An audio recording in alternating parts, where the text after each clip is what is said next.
దాన్ని అద్భుతంగా వర్ణిస్తున్నాడు కాళిదాసు.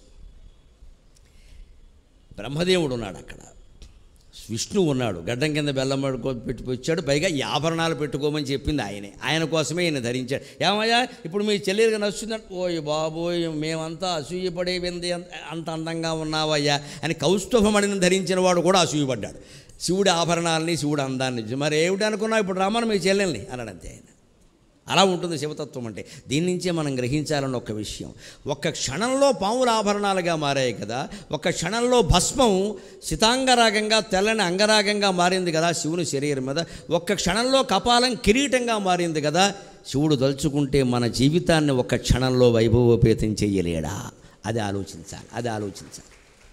దాన్ని ధూర్జుడు చెబుతాడు చాలా ధైర్యంగా. శివస్మరణ చేయండి, శివస్మరణ చేయండి. ఎంతసేపు వచ్చిన వాడిని కూర్చోబెట్టి కష్టాలన్నీ చెబుతారు, ఏడుపు మొహం వేసుకుని ఎందుకు వచ్చిన గొడవ ఎవడికి చెప్పకండి, పరమేశ్వరుడికి చెప్పండి, ఇంకెవడికి చెప్పకండి. చెబితే ఏం జరుగుతుందయ్యా కష్టాలు? పరమేశ్వరుడికి చెబితే పవి పుష్పంబగు అగ్ని మంసగు అకూపారంబు భూమిస్థలంబవు శత్రున్నతి మిత్రుడవు విషము దివ్యాకారమౌను ఎన్నగా అవనీ మండలి లోపలన్ శివ శివేత్యభాషణోల్లాసికిన్ శివ నీనామము సర్వవశ్యకర శ్రీకాళహస్తీశ్వర. నిత్యం నమశివాయ నమశివాయ నమశివాయ అనే మంత్రం మనలో మనస్సులో నడుస్తూ ఉంటే మన మీద వజ్రాయుధం ఎవడైనా ప్రయోగిస్తే అది పుష్పం అవుతుంది. అగ్ని మంచుగు, ఒకవేళ అగ్ని ప్రమాదంలోనే మనం చిక్కుపడవలసి వస్తే అది మంచుగా చల్లగా మారిపోతుంది. అకూపారంబు భూమిస్థలంబవు, ఏదైనా ఓడలో ప్రయాణం చేస్తూ పడవలో ప్రయాణం చేస్తూ సముద్రంలో కనుక కూలిపోవలసిన పరిస్థితి వస్తే అప్పుడు కనుక శివస్మరణ చేస్తే కాకినాడ మత్స్యకారులు గుర్తుపెట్టుకోవలసిన మాట, మత్స్యకార జాతికి నిరంతరం ప్రళయమే పాపం. వాళ్ళు గుర్తుపెట్టుకోవలసిన మాట ఒక్క మంత్రం నమశివాయ నమశివాయ. ఎన్ని పడవల్లో ఎంతమంది వెళ్ళినా క్షేమంగా తిరిగి వస్తారు. భగవత్ స్మరణ అంత గొప్పది. మనం అది ఒక్కటి చెయ్యం, తాళ్ళు పేళ్ళు అని జాగ్రత్తలు పెట్టుకుంటాం. గ్రహస్థితి వక్రిస్తే ఈ తాళ్ళు పేళ్ళు కాపాడవండి, పరమేశ్వరుడు కాపాడుతాడు ఖచ్చితంగా, భగవద్భక్తి కాపాడుతుంది. అది మనం దృష్టిలో పెట్టుకోవాలి. అందుకని అకూపారంబు భూమిస్థలంబవు, ఈ చేపల వేటకి వెళ్ళేవాడు ఆ స్మరణ చేస్తే అతని కోసం ఒక భూమి ఏర్పడుతుంది, ఒక ద్వీపం ఏర్పడుతుంది. ఏదో దగ్గరికి వస్తుంది, ఏదో దొరికింది అంటాడు, ఎవరిదో చేయి దొరుకుతుందో వచ్చేస్తాడు, అతను కాపాడుతాడు. మిగిలిన వాళ్ళని కాపాడకపోవచ్చు, స్మరించలేదు కాబట్టి. అది దేవుణ్ణి అనద్దు. అందరినీ కాపాడడానికి ఏమైనా కంకణం కట్టు కూర్చోలేదు ఇక్కడ. బోటు ప్రమాదాలను అగ్ని ప్రమాదాలని కాపాడుతానని దేవుడు చెప్పాల. ప్రార్థించిన వాడిని కాపాడుతాడు, వాడు ఒక్కడైనా బయటపడేస్తాడు. అంటే ఆ శివస్మరణ. రైల్లో వెడుతున్నప్పుడు ఊరికి ఈ స్మార్ట్ ఫోన్ కెలకడం కంటే సదాశివుడు స్మరించడం కదా ఒక్కడ చేయడండి ఆ పని. ఓ పుస్తకమైనా చదవడండి. రైల్లో వెడుతూ భగవన్నామస్మరణ చేస్తే ఎంత గొప్పది అంటే, రైలు అంటుకున్నా మన భోగి అంటుకోదు, మనం కాదు మన భోగి. ఎందుకంటే మనం అంటుకోకుండా ఉండాలంటే భోగి అంతా ఉండాలి. మన పక్కవాడు అంటుకున్నాక మనం అంటుకోవాల్సిందే కదా. మనం చేస్తే భోగిలో అందరినీ కాపాడిన వాడు అవుతాం. అంత గొప్పది స్మరణ. అది మనం నమ్మం. ఆకులు వేద్దాం, పువ్వులు వేద్దాం, అభిషేకం చేద్దాం, వెళ్ళిపోదాం, మన గొడవ మనం పెట్టుకుందాం అంతే. ఈ ప్రక్రియల ద్వారా, కర్మకాండాల ద్వారా, లంచాల ద్వారా భగవంతుడు లొంగ తీసుకుందామని ప్రయత్నం చేయొద్దండి. జరిగే పని కాదండి. కర్మకాండ ఊబిలో కూర్చేస్తుంది మనిషి. మీరు ఎంత తిథినాడు ఎంత అభిషేకం చేసినా మీ జీవితం మారుతుందని చెప్పాలా. కానీ 24 గంటల పాటు విడవకుండా నమశివాయ నామస్మరణ చేస్తే జీవితం మారుతుంది, గ్యారంటీ ఖచ్చితంగా. మనం కోరుకున్న మార్పు వస్తుంది.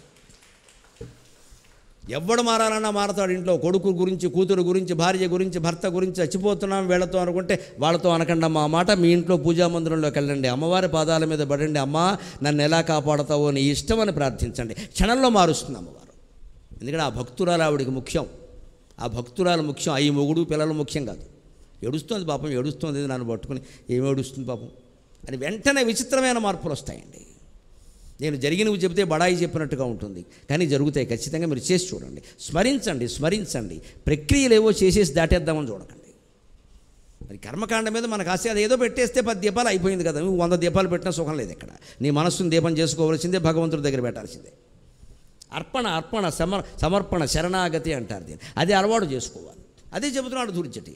విషము దివ్యాకారము. ఎవరైనా మన మీద విషప్రయోగం చేశారు, అది మనకి భీముడికి రసాయనం పనిచేసినట్టుగా మనకి పనిచేసి బలం అవుతుంది. అది ఏం చేయదమ్మా. నన్ను కాపాడుతున్నది అదే. మీరు బడాయి అనుకోకండి. ఇన్ని చోట్ల తిరుగుతున్నావు, ఎన్నో హోటళ్ళలో తింటున్నావు, ఎవరింట్లోనో తింటున్నావు, రకరకాల విహారాలు చేస్తున్నావమ్మా. భగవంతుడు దేవాలయం ఇంతవరకు బీపీ లేదు, షుగర్ లేదు, జ్వరం కూడా నాకు రాదు. ఎప్పుడైనా వస్తే జలుబు, దగ్గే, నీళ్లు మార్పు కారణంగా, అది కూడా 4 రోజులు మించి ఉండదు. కారణం నేను బడాయికి పోయి చెప్పడంలా దయచేసి నమ్మండి. నమశివాయ నమశివాయ నమశివాయ. నిరంతరం వేదికి దిగిందంటే మనస్సు అక్కడికి వెళ్ళిపోదు. ఎవరు దండం పెట్టినా ఎవరు చూడండి చూడకపోయినా మనస్సు నమస్తే. ఇప్పటికే 2 గంటలు మాట్లాడడం, ఇక శివుని పట్టుకోవాలి అంతే లెక్క. వెళ్ళిపోతూ నమశివాయ, స్నానం చేస్తూ అంతే, అన్నం తింటూ అంతే. అది ఖచ్చితంగా కాపాడుతుంది. లేకపోతే చాలామంది అడుగుతారు, ఇంత ధైర్యంగా మాట్లాడుతున్నారండి, మిమ్మల్ని ఎవరిని బెదిరించలేదా? నన్ను బెదిరించిన వాడి సంగతి ఒక ఆయుధం కాదమ్మా, 3 అంచుల ఆయుధం ఉన్నవాడు చూసుకుంటాడు. నాకు ఆ నమ్మకం ఉంది ఖచ్చితంగా. ఇంతవరకు ఎవడు ఆ సాహసానికి పూనుకుంటే మిగలడు. ఆ ధైర్యం ఉండబట్టే చెబుతున్నా మొహమాట లేకుండా, సత్యం అంతే లెక్క. ఎక్కడి నుంచి వస్తుంది? వెనకాల భగవద్భక్తి ఉందండి, లేకుండా ఏదో గుండె ధైర్యం కాదు ఇక్కడ. ఈ గుండె ఎంత బోడిగుండె, ఈ గొట్టం ఎంత బొప్పాసి గొట్టం, దీనికో ధైర్యమా? వెనకాల ఆత్మస్థైర్యం, పరమాత్మ జపం. ఆ జపం కాపాడుతున్నాడు ఖచ్చితంగా, అంత గొప్పది. కాబట్టి ఇక్కడ దాని గురించి అలా ఒక్కసారి మార్చగలిగాడు. ఆయన ఆభరణాలు మార్చుకోవడం కదా, మన జీవితాన్ని కూడా క్షణాల్లో మారిపోతుంది. ఇదేమిటి ఇంతవరకు ఉండేవాడు ఇలా అయిపోయాడు అనుకుంటాం, ఒక్కసారిగా మారతాడు ఖచ్చితంగా. శివుడు ఆ మనస్సులో ప్రవేశిస్తాడు. అంతటా వ్యాపించిన వాడు భగవంతుడు ఒక్కడే కానీ మనం కాదు కదండి. కొడుకు మనస్సులోనో, కూతురు మనస్సులోనో, భార్య మనస్సులోనో, లేదా మన శత్రువుల మనస్సులో ఎక్కడ ప్రవేశించాలో అక్కడ ఆయన ప్రవేశించి ఖచ్చితంగా వాళ్ళని మనకు అనుకూలం చేసేస్తారు. కాళ్ళ మీద పడాల్సిందే. నీదైన చిత్తశుద్ధికి పాదాక్రాంతం బగును ప్రపంచం వెళ్ళ. భక్తి అంత గొప్పది, జ్ఞానం అంత గొప్పది, వైరాగ్యం అంత గొప్పది. ఇప్పుడు ఒక్క మాట చెప్పుకుని మనం సెలవు తీసుకుందాం. ముగ్గురు ఇక్కడ చేరేసరికి ఒక్కసారి అనుకున్నట్ట, ఏకైవ మూర్తిర్బిభిధే త్రిధాస. బ్రహ్మ విష్ణు మహేశ్వరులను ముగ్గురు చూశారట. చూసిన వాళ్ళందరూ ఆ రోజుల్లో అనుకున్నారట. వెంటనే అక్కడ వచ్చిన వాళ్ళ దేవతలు, ఇతరత్రా వచ్చిన వాళ్ళందరూ వచ్చారు కదా, వాళ్ళందరూ అనుకున్నారట. ఇక్కడే ఒక ఆశ్చర్యకరమైన విషయం చెప్పాలి. బ్రహ్మ విష్ణువు వాళ్ళు వచ్చిన కళ్యాణానికి మామూలు వాళ్ళు కాదండి. భూమండలంలో ఉండే సమస్త చరాచర జీవరాశులు గిరిజా కళ్యాణం చూడడానికి వచ్చాడు. అప్పుడేం జరిగింది ఆశ్చర్యకరంగా? స్కాంద పురాణంలో ఉంటుంది ఆ విషయం, తెలుగు కావ్యాల్లో కూడా ప్రస్తావించారు. భూమండలం మొత్తం ఉత్తరం వైపుకు ఒరిగిపోయింది, దక్షిణం వైపు పైకి లేచి. మరి ఈ హిమాలయాలు ఉన్నది ఉత్తరంలో కదా, భూమండలం ఉత్తరానికి ఒరిగి దక్షిణం వైపుకు పైకి లేచింది. వెంటనే శివుడు అందరికంటే ముందు వరుసలో పెళ్లి కొడుకు పక్కనే పేటేసుకుని కూర్చున్నట్ట అగస్త్యుడు, లోపాముద్రాదేవి సహా. అంత శివభక్తుడు ఆయన. మళ్ళీ తర్వాత చూడండి ఎవరో శివుడు అంటే నాకు ఎక్కువ భక్తి, నేను చూడాలి కళ్యాణం అని. శివుడు వచ్చి ఈయన భుజం మీద చెయ్యేసాడు. ఆయనకు అర్థమైపోయింది, చావు కబురు చల్లగా చెప్తున్నాడు ఈయన. అంత గొప్పవాడు అగస్త్యుడు. శివుడు అగస్త్యుడు భుజం మీద చెయ్యేసి, అగస్త్య భూమండలం ప్రమాదంలో పడింది, ఇంతమందిని హిమవంతుడు పిలుస్తాడని నేను అనుకోలేదు. క్యాటరింగ్ అయిందే, కళ్యాణ మండపం అయిందే, నన్నేం చేయమంటావు? నేను ఊరికే ఓ కపాలం పెట్టుకుని వచ్చాను, నేనే బిచ్చగాడిని. ఈయన పిలిచేసాడు, నా ఖర్చు అంతా నాదే కదా అంటున్నాడు, నేనేం చేయను. కానీ వచ్చేసారు ఇప్పుడు మొత్తం చరాచర జీవరాశులని. ఇక్కడికి వస్తే దక్షిణం వైపు భూమి లేచిపోయిందా, ఇది సూర్యుడు చుట్టూ తిరిగే గ్రహం కదా, ఏమైపోతుందంటే, స్వామి మీరు నాకు ఏదో శిక్ష విధిస్తున్నారు, మొత్తం మీద కళ్యాణం చూడనేట్లేదు నన్ను అన్నట్టు.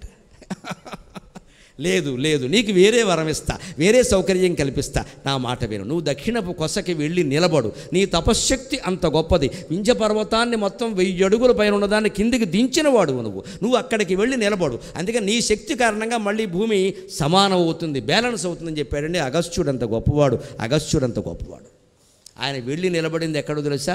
కుర్తాళం పీఠం అంటారు, ఎప్పటికీ తమిళనాడులో ఉంది. ఆ కుర్తాళం ప్రాంతంలో నిలబడ్డాడు. కుర్తాళం పీఠం యొక్క ప్రత్యేకతది, అగస్త్యుడు నిలబడిన పీఠ భూమి అది.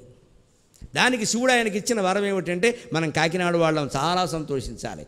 ద్రాక్షారామం దేవాలయంలో ఇప్పటికీ గిరిజా కళ్యాణం చేస్తే, శివరాత్రి నాడు కానీ ఇతరత్ర కానీ కళ్యాణం చేసిన వెంటనే ఊరేగింపు మొదలయ్యేటప్పుడు మొట్టమొదట ఆ పల్లకీని, శివపార్వతులు ఉన్నటువంటి పెళ్లి కొడుకు పెళ్లి కూతురు కూర్చున్న పల్లకీని దక్షిణముఖంగా ఉన్న అగస్త్య విగ్రహం దగ్గరికి తీసుకెళ్ళి అక్కడ దింపి కాస్త మంగళహారతి ఇచ్చి 2 వేదమంత్రాలు అవి చదివి అక్కడి నుంచి తీసుకెడతారు. దాన్ని దక్షిణాముఖ కళ్యాణం అంటారు. ఖచ్చితంగా ఇప్పటికీ ద్రాక్షారామం దేవాలయంలో చేస్తారు. ఒక్కొక్క ఆలయంలో ప్రక్రియ వెనకాల ఇంత తత్వం ఉంది. అన్ని శివాలయాల్లో చేయగలిగితే మంచిది. శివుడితో పాటు అగస్త్యుడిని గౌరవించిన వాళ్ళు పోతాం. ఏం గోడలు లేవా, ప్రహారీ లేవా, అగస్త్యుడు బొమ్మ ఒక్కటి వేయించలేమా? కళ్యాణం జరగగానే ఆ పల్లకి పట్టుకెళ్ళి అక్కడ పెట్టి కాస్త హారతి ఇవ్వలేమా, పాట పాడలేమా, ఓ పద్యం చదవలేమా? మహర్షుల్ని అలా గౌరవించాలి. అది గిరిజా కళ్యాణంలో విశేషం. ఇప్పుడు ఇంతమంది వచ్చేసారు అంటే అందరూ అనుకుంటారు, మళ్ళీ ముగ్గురిని చూసే అవకాశం మనకు దొరకదు కదా. బ్రహ్మ విష్ణువు మహేశ్వరుడు అందరూ వచ్చేసారు. ఒక్కొక్క ఫంక్షన్కి ఎవరైనా పెద్ద ఆయన వస్తే అనుకుంటారు కదా, చాలా పెద్దవాళ్ళు వస్తారు కొంతమంది. అబ్బో ఆయన ఇంట్లో పెళ్లి కడితే అందరినీ చూడొచ్చు మనం అనుకుంటారు. అందుకని అనుకుని వెంటనే అనుకుంటే అప్పుడు చూసిన వాళ్ళు అనుకుంటున్నారట, ఏకైవ మూర్తిర్బిభిదే త్రిధాస సామాన్యమేషాం ప్రథమావరత్వం విష్ణోర్హరక తస్య హరి కదాచిత్ కదాచిద్వ్యధాతయో తావపి ధాతురాద్యౌ అని విచిత్రమైన మాట చెప్పాడు. అయ్యా మీరు చూస్తున్నది ముగ్గురిని కాదు, ఒక్కరినే. ఏకైవ మూర్తికి వివిధే త్రిధాస. ఒకే మూర్తి మూడు రకాలుగా మారింది. మారిన మూర్తి ఎవరండి?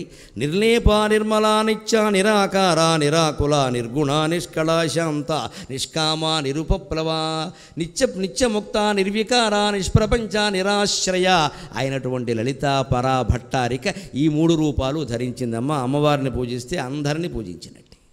ఏకైవ మూర్తికి వివిధే త్రిదాస.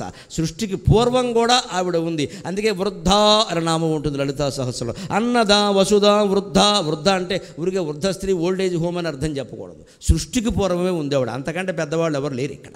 బ్రహ్మ విష్ణు మహేశ్వరుల కంటే పెద్ద ఆవిడ ఎవరన్నా ఉంటే ముగురమ్మల మూలపుటమ్మ, చాలా పెద్దమ్మ అన్నాడు ఆయన. పోతన గారు ఇంకేమన్నాడో తెలియక చాలా పెద్దమ్మ అన్నాడు ఆయన. ఆ ఏళ్ళు చెప్పలేక. అంతటి దేవి ఆవిడ. ఆవిడని అర్చిస్తే కలిగే ఫలితాలు వేరుగా ఉంటాయి. ఆ దేవీ ఉపాసకుల దృష్టే వేరు అసలు, ఆ శక్తి వేరు అసలు. అన్ని ఉపాసనల్లోకి దేవీ ఉపాసన చాలా గొప్పది. అంతకంటే ఎక్కువ మాట్లాడలేను, నాకు భావావేశం చాలా వస్తుంది. అందుకని ఆ మూర్తి ఇక్కడ ఏకైవ మూర్తి బిభిదే త్రిధాస, మూడు రకాలుగా మారింది.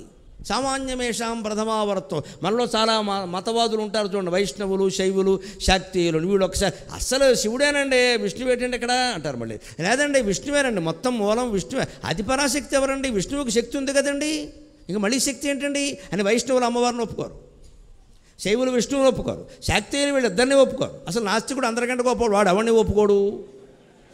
వీళ్ళకంటే గొప్ప మతం వాడిది, మొత్తం తీసేయమంటాడు. ఈ పిచ్చి ఎక్కడి నుంచి బయలుదేరింది? దానికి పిచ్చికి సమాధానం చెప్పాడు కాళిదాసు 2500 ఏళ్ల క్రితం. అంటే అప్పటి నుంచి ఉంది ఇది. ఏకైవ మూర్తి బిభదే త్రిధాస. మీరు కొట్టుకు చావకండి అనవసరంగా. ఒకే మూర్తి మూడుగా మారింది. అంతేకాదు సామాన్యమేషాం ప్రథమావరత్వం. ఓసారి ఒకళ్ళు ఎక్కువ అవ్వడం, రెండో వాళ్ళు తక్కువ అవ్వడం ఎప్పుడూ జరుగుతుంది. అది అందులో వాళ్ళకేం అహంకారాలు లేవు. మీరెందుకు ఊరికే కొట్టుకుంటున్నారు అని ఇంకా ఉదాహరణ చెప్పాడు. విష్ణువరహరక. మీరు పురాణ కథలు చదివితే ఒక్కసారి విష్ణువు కంటే హరక శివుడు గొప్పవాడు, తెలివైనవాడు, జ్ఞానవంతుడు అనిపిస్తాడు. విష్ణువు అజ్ఞానంలో పడితే శివుడు బయట పడేశాడు, కథ ఉంది. తస్య హరికి. ఒక్కోసారి శివుడే వ్యామోహంలో పడితే విష్ణువు బయటపడేశాడు. కదాచిత్ వేధాతయోకు. ఒక్కోసారి వీళ్ళిద్దరూ పడితే బ్రహ్మదేవుడు పడేశాడు, బయటపడేశాడు. అజ్ఞానం నుంచి జ్ఞానంలో పడేశాడు. అంతేకాదు తావపి ధాతురాద్యో. ఒక్కోసారి బ్రహ్మదేవుడు అజ్ఞానంలో పడితే వీళ్ళిద్దరూ ఆయన అజ్ఞానంలోంచి బయటికి రాగారు. పురాణ కథలు అన్నీ చదువుకుని మాట్లాడండి. ఒక్కటేదో చదివి అక్కడి నుంచి ఆయన గొప్పవాడు, ఈయన పరివార దేవతలు అన్నాం. ఎవరు పరివార దేవతలు అంటూ ఎవరు ఉండరండి, అంతా దైవం ఒక్కటే అసలు. ఈయన పెద్దవాడు, ఈయన పరివారం. ఎవరు చెబుతారు ఈ పరివారాలు? ఎవరిని పరివారంలో గెంటేస్తారు మీరు? ఆ మాటకు వస్తే మనిషే దేవుడు అని చెబుతుంటే.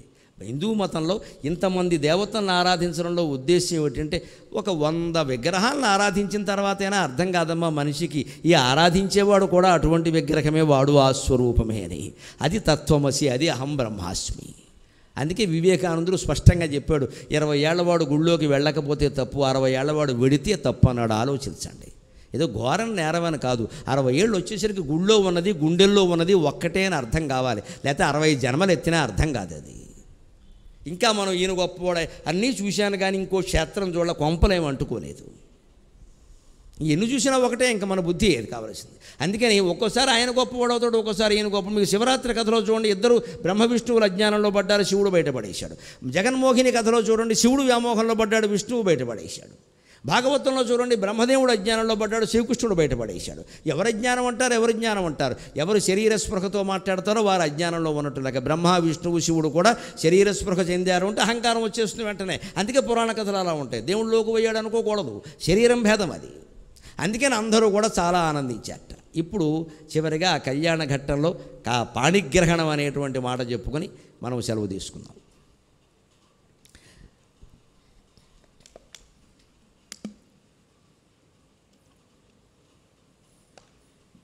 పురోహితుడు ముహూర్త సమయం చెప్పాక ఇద్దరు కరకమలాలు 2 కలిపారట. అదే పాణిగ్రహణం అంటారు. వైదిక వివాహంలో ఇదే చాలా ముఖ్య ప్రక్రియ. అందుకే కాళిదాసు గిరిజా కళ్యాణంలో ఎక్కడ మనం అనుకునే మంగళసూత్రాలు, తలంబ్రాల ఘట్టాలు వర్ణించలేదు. అక్కడ సంప్రదాయాల్లో అవి లేవు. తర్వాత మనకు వచ్చే మన సంప్రదాయమే మనం పాటించాలి, అందులో సందేహం వల్ల ఏది మానేక్కల. అది కానీ ఈ గొప్పతనం అసలు మూలమంతా ఈ పాణిగ్రహణంలోనే ఉంది ఖచ్చితంగా. ప్రయుక్త పాణిగ్రహణం యదన్యతు వధూవరం పుష్యతి కాంతిమగ్ర్యాం. ప్రయుక్త పాణిగ్రహణం యదన్యతు వధూవరం పుష్యతి కాంతిమగ్ర్యాం సన్నిధానస్య తయోస్తదానీం తత్సన్నిధానస్య తయోస్తదానీం కిం కథ్యతే శ్రీః ఉభయస్య తస్య. కాళిదాసు ఇక్కడ ఖచ్చితంగా లౌకిక వివాహాల స్పృహలో పడ్డాడు కాస్త. ఎందుకంటే ఆ కాళిదాసు కాలం నాటికే వివాహాలు ఎక్కడ జరిగినా వృద్ధ దంపతులు ఎవరైనా వస్తే పార్వతీ పరమేశ్వరులు అండి ముందు తాంబూలాల్లో ముందు తాంబూలం వాళ్ళకి ఇవ్వండి అంటారు. వయస్సులో ఎవరు పెద్దవాళ్ళకైతే వాళ్ళకి తాంబూలాలు ఇవ్వాలి. అక్కడ మళ్ళీ ఆడ మగ పెళ్లివారు కొట్టేసుకోకూడదు, మావాడు మావాడని. ముఖ్యంగా మాలాంటి ప్రముఖులు ఎవరైనా వచ్చేగానే ముందు గరిగిపేట వారికి ఇచ్చేయండి తాంబూలం అనకూడదమ్మా. మీ పెళ్లిలో మీ ఆడపెళ్లివారి తరపులో కానీ మగ పెళ్లివారి తరపులో కానీ ఎవరు పెద్దవాళ్ళు ఉంటారో వయస్సులో ఆ దంపతులకే ముందు తాంబూలం ఇవ్వాలి. మేము ఎవరమైనా ఎంత ప్రముఖులమైనా తర్వాత ఇవ్వాలి. ఇందులో దెబ్బలాడుకునే విషయమే. పైగా వయస్సు ఎవరు దాటిపోలేని వ్యవహారం అది. అందుకని ఖచ్చితమైన నిర్ణయాలు ఉంటాయి. ఇక మీరు పాండిత్యాలు పవిత్రతో అవి ఎవడో నిర్ణయించే విషయాలకో తేల్చే విషయాలకో అంత స్పష్టంగా ఉంటుంది సంప్రదాయం. అలాగ వేరే వివాహం జరిగినా సరే పార్వతీ పరమేశ్వరుల సన్నిధి వచ్చినట్టుగా వృద్ధ దంపతులు వస్తే భావిస్తారు కదా.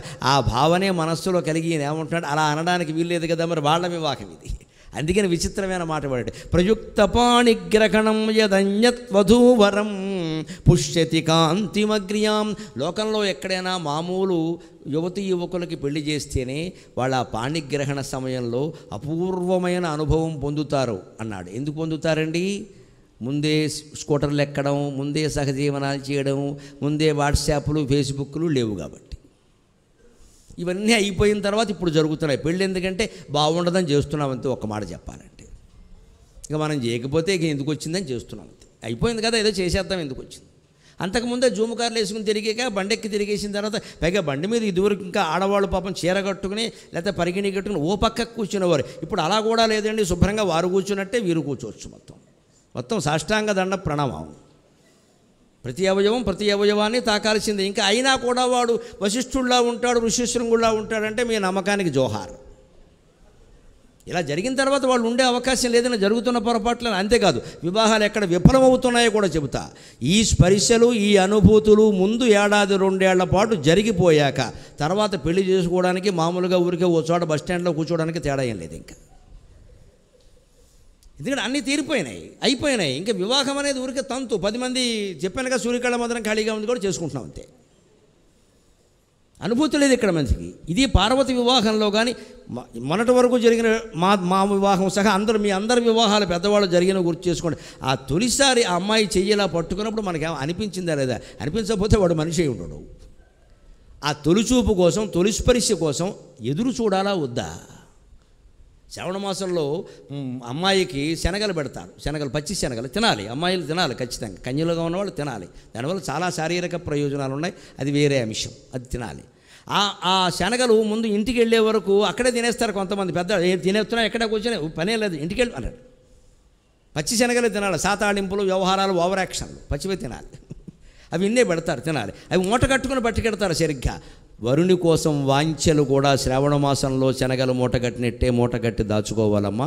అప్పుడు కాపరాలు చాలా బాగుంటాయి ఖచ్చితంగా. నేను ఏదనుకుంటే చెప్పేయడం అలవాటు. నా ఫీలింగ్స్ అన్నీ ఫేస్బుక్లో పెట్టేస్తా. దెబ్బైపోతావు, దెబ్బరొట్టు అయిపోతావు. ఫీలింగ్స్ అన్నీ ఫేస్బుక్లో పెడతావా? 10 మంది తగులుకుంటారు అక్కడికి వచ్చి. నా ఫీలింగ్స్ పెడతాను కానీ వారిని అందరినీ అలా అనమని నేను అలా పెట్టాక అంటారమ్మా. పెట్టాక అంటారు. నువ్వు ఎందుకు పెట్టావు అసలు? ఇవాళ ఇది ఒకటి బాగా తయారై నాకు ఏం తోస్తే అది చెప్పేస్తా, నాకు ఏం తోస్తే అది ఫోటోలు పెట్టేస్తా. ఇన్స్టాగ్రామ్ అని ఒకటి వచ్చింది, ఇక్కడ మొత్తం అన్నీ పెట్టేయడం అందులో. ఇక్కడ ఎక్కడ దిగితే అక్కడ ఫోటోలన్నీ పెట్టేసాక ఎవడో దాని మీద ఏం చేయడా? ఇంకా ఏం ఊరుకుంటాడా? ఆ ఫోటో దగ్గర పెట్టుకుని సత్యనారాయణ వ్రతం చేసుకుంటాడా వాడు? చేస్తున్న పనులు ఎలా ఉన్నాయి, జరుగుతున్న కార్యాలు ఇవి మొత్తం హత్యాచారాలకు వెళ్ళిపోతున్నాయి చివరికి. ఇలా పెరిగి కదా అంతవరకు వెళుతోంది మనిషి కామవాంఛ. మనిషిని అనుభవించడం దారుణం అండి, చంపేస్తున్నారే. అంతవరకు వెళ్ళిపోవాలి. మానభంగాలు మా చిన్నతనంలో కూడా జరిగాయి, చంపడం ఎప్పుడూ లేదండి. ఇప్పుడు అంతవరకు వెళ్ళిపోయింది పరిస్థితి. ఎందుకంటే విపరీతం అయిపోతుంది ఇది. అందరూ జాగ్రత్తగా ఉండవలసిందే. అందుకే అక్కడ అమ్మవారు చెయ్యేలా పట్టుకోగానే మామూలు వధూవరులకే పులకింతలు వస్తాయి కదా, పార్వతీదేవికి పులకింత వచ్చిందని నేను వేరే చెప్పాలా అని తత్సన్నిధానస్య తయోస్తదాని. ఇక్కడ కాళిదాసు గౌరీశంకరుల పట్ల తన గౌరవాన్ని దాచుకోలేకపోయాడు. ఏ గౌరీశంకరుల యొక్క విగ్రహమాత్రమైన సన్నిధి కూడా వివాహాలను పరమ పవిత్రం చేస్తుందో ఆ గౌరీశంకరుల వివాహం గురించి నన్ను ఏం చెప్పమంటారు? కిం కథ్యతే శ్రీ ఉభయస్య తస్య. ఆ గౌరీశంకరుడికి సాక్షాత్ వివాహం జరిగితే ఆ వైభవం ఎలా ఉంటుందో నేను వేరే చెప్పాలా? వాళ్ళ విగ్రహాల దగ్గర పెట్టుకుని గిరిజా కళ్యాణం అంటేనే వైభవం అనుకుంటున్నాం. మన ఇళ్లలో పెళ్లి జరిగితే పెద్దవాళ్ళు వస్తే అయ్యో పార్వతీ పరమేశ్వరులు వచ్చారండి ముందు వాళ్ళని గౌరవించండి అంటున్నాం. లేదు మాకు దేవసన్నిధానంలో పెళ్లి చేసుకోవడం అలవాటు అండి అని గౌరీశంకర విగ్రహాల దగ్గర పెట్టుకుని పెళ్లి చేసుకుంటున్నాం. అమ్మాయి చేత ముందు గౌరీ పూజ చేయిస్తున్నాం. అటువంటిప్పుడు గౌరీశంకరుల వివాహమే స్వయంగా జరుగుతూ ఉంటే ఆ వైభవం నేను ఎక్కడ వర్ణించగలను అని ఉమా కళ్యాణ ఘట్టాన్ని కుమార సంభవంలో దశమ సర్గలో కాళిదాసు ముగించాడు. చివరిగా ఒక్క మాట, ఆ ఉమా పరమేశ్వరుల యొక్క ఆశీస్సులు మీ కుటుంబ సభ్యులందరి మీద ప్రసరించాలని కోరుతూ, ముఖ్యంగా కొత్తగా వివాహం చేసుకున్న దంపతులు కలకాలం వారిలాగే ఆనందంగా ఉండాలని కోరుతూ ఒక్క మాట. ఏ సంసారము కొట్టు చీర కొసతో ఏనుంగుతో గెల్పెనో, ఏ సంసారము పట్టు చీర కొసతో ఏనుంగుతో గెల్పెనో, ఏ సంసారము కొడెనా గులిడెనో హీరాంకహరాలుగా.